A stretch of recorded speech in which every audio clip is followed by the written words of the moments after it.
Assalamualaikum warahmatullahi wabarakatuh. Saya akan membacakan biodata. Nama: Tri Imam Prasetyo. Tempat tanggal lahir: Pekalongan 14 Maret 1998. Alamat: Desa Pelunjukan, RT 3 RW 1, Kecamatan Sragi, Kabupaten Pekalongan. Agama Islam. Jenis kelamin laki-laki. Pekerjaan mahasiswa. Orang tua kandung: Ibu Ratoya, Ayah Wahdoyo Utomo. Pendidikan: SD Negeri 2 Pelunjukan tahun 2010, SMP Negeri 4 Sragi tahun 2013, SMK 1 Sragi tahun 2016. Mahasiswa aktif Prodi Pendidikan Bahasa Indonesia Universitas Pekalongan angkatan 2017. Selamat siang dan salam sejahtera. Yang terhormat Rektor Universitas Pekalongan, yang terhormat Dekan Universitas Pekalongan, yang terhormat Kepala Program Studi Pendidikan Bahasa Indonesia Universitas Pekalongan, yang terhormat dosen pengampu mata kuliah Orasi Ilmiah, serta seluruh mahasiswa yang hadir dalam acara ini. Puji syukur kehadirat Allah Subhanahu wa Ta'ala yang telah melimpahkan rahmat-Nya sehingga kita bisa berkumpul di acara ini. Artikel orasi ilmiah yang akan saya sampaikan pada hari ini, analisis cerita rakyat yang berjudul Kebo Iwa dari Provinsi Bali dengan menggunakan teori struktural Vladimir Prop. Hadirin yang terhormat, cerita Kebo Iwa mengisahkan tentang raksasa yang bertubuh besar yang hidup di tengah penduduk desa. Raksasa ini bernama Kebo Iwa. Ia suka membantu penduduk, misalnya membuat bangunan, mengangkat batu kapur, dan membuat sumur. Selain itu, satu porsi makan Kebo Iwa sama dengan 100 porsi makan manusia. Pada saat kemarau tiba dan persediaan makanan mulai menipis, penduduk desa tidak bisa memberikan makan kepada Kebo Iwa. Akhirnya Kebo Iwa marah dan menghancurkan bangunan-bangunan penduduk. Sehingga penduduk melarikan diri ke desa tetangga. Hal itu membuat penduduk mulai resah, kemudian mengatur siasat yang dipimpin Pak Lurah untuk menghabisi Kebo Iwa. Siasat penduduk adalah menyuruh Kebo Iwa untuk membuat sumur dengan imbalan makanan yang banyak. Saat Kebo Iwa menggali sumur dan kelelahan, akhirnya Kebo Iwa tersebut tidur di dalam sumur. Kemudian penduduk desa mulai mengangkat batu kapur untuk mengubur Kebo Iwa hidup-hidup. Akhirnya timbunan kapur tersebut menjadi gunung yang disebut Gunung Batur. Jadi, artikel ilmiah ini akan mengkaji tentang analisis cerita rakyat berdasarkan teori Vladimir Prop yang terdiri dari 31 fungsi dan 7 lingkaran tindakan. Hadirin yang terhormat, menurut Vladimir Prop dalam bukunya yang berjudul Morfologi Cerita Rakyat Noriak Taslim tahun 1987 mengungkapkan bahwa terdapat 31 fungsi yang digunakan untuk mempermudah pembuatan skema, yaitu terdiri dari 1. Ketiadaan, 2. Larangan, 3. Pelanggaran, 4. Pengintaian, 5. Penyampaian informasi, 6. Tipu daya, 7. Keterlibatan, 8. Kejahatan, 9. Perantara, 10. Penetralan dimulai, 11. Keberangkatan, 12. Fungsi pertama donor, 13. Reaksi hero, 14. Penerimaan unsur magis, 15. Perpindahan tempat, 16. Pertarungan, 17. Penandaan, 18. Kemenangan, 19. Kebutuhan terpenuhi, 20. Kepulangan, 21. Pengejaran, 22. Penyelamatan, 23. Datang tak dikenal, 24. Tuntutan yang tidak mendasar, 25. Tugas sulit, 26. Penyelesaian, 27. Dikenali, 28 penyikap tabir, 29 penjelmaan, 30 hukuman, dan 31 pernikahan. Menurut Prof, dari ke-31 fungsi menurut teori struktur naratif Prof, terdapat 7 lingkaran tindakan. Berikut merupakan 7 lingkaran tindakan menurut Prof. 1. Tindakan lingkaran tokoh. 2. Tindakan donor penyedia. 3. Tindakan pembantu. 4. Tindakan putri dan ayah. 5. Tindakan perantara pemberangkat. 6. Tindakan tokoh hero. Dan 7. Tindakan tokoh hero palsu. Hadirin yang terhormat, analisis cerita rakyat yang berjudul Kebo Iwa dalam 31 fungsi Vladimir Prof. Yang pertama, seorang anggota keluarga meninggalkan rumah.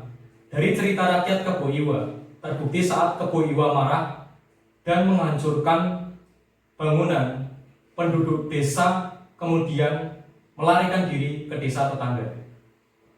Yang kedua, satu larangan diucapkan kepada Wira. Dari cerita rakyat Kebo Iwa, terbukti saat rakyat tidak memberikan makanan kepada Kebo Iwa, kemudian Kebo Iwa marah besar. Yang ketiga, larangan dilanggar. Dari cerita rakyat Kebo Iwa, terbukti saat rakyat tidak memberikan makanan, kemudian Kebo Iwa marah besar. Yang keempat, penjara mencari keterangan tentang mangsanya. Dari cerita rakyat Kebo Iwa, terbukti saat Kebo Iwa mengejar penduduk desa, kemudian berkata, "Mana makanan untukku, atau kalian lebih suka kuhancurkan?" Yang kelima, penjara mencoba memberdaya mangsanya dengan tujuan untuk memilikinya atau memiliki kepunyaannya.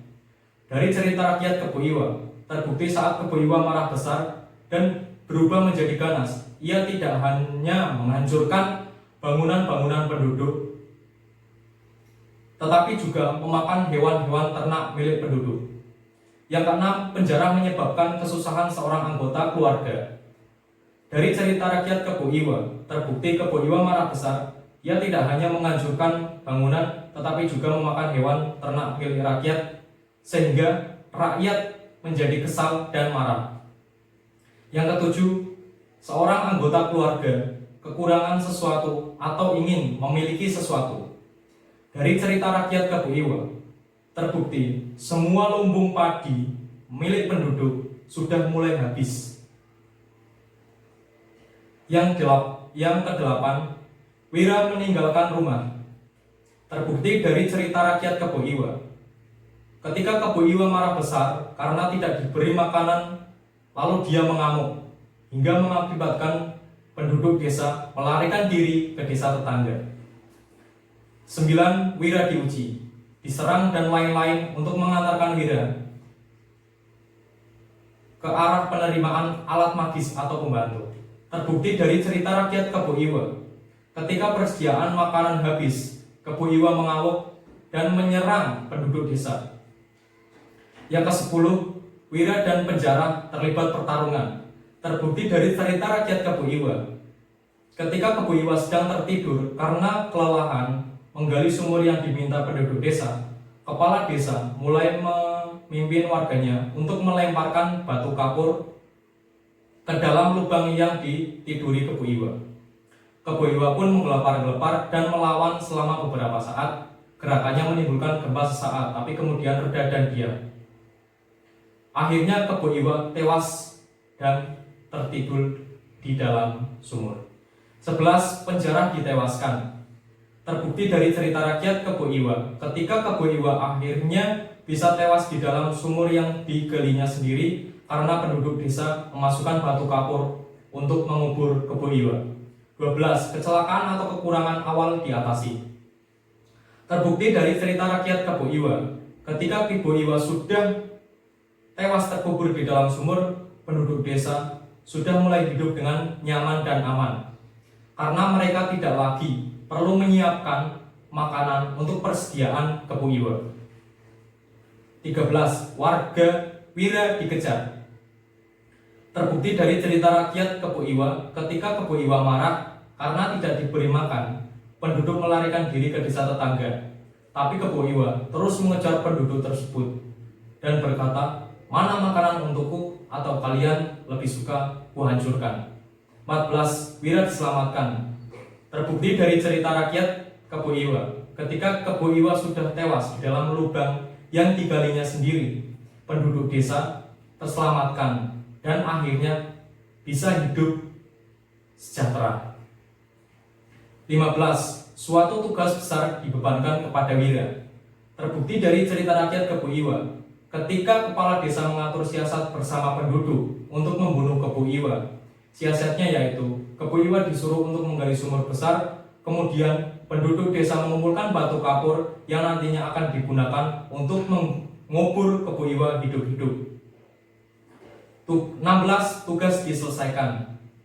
Terbukti dari cerita rakyat Kebo Iwa, ketika Kebo Iwa tengah menggali sumur yang dalam dan terlelap tidur karena kelelahan, warga langsung melemparkan batu kapur tersebut hingga membuat Kebo Iwa terkubur hidup-hidup di dalam sumur tersebut. Hadirin yang terhormat, analisis cerita rakyat yang berjudul Kebo Iwa dalam 7 lingkaran tindakan Vladimir Prok. Yang pertama, hero warga desa.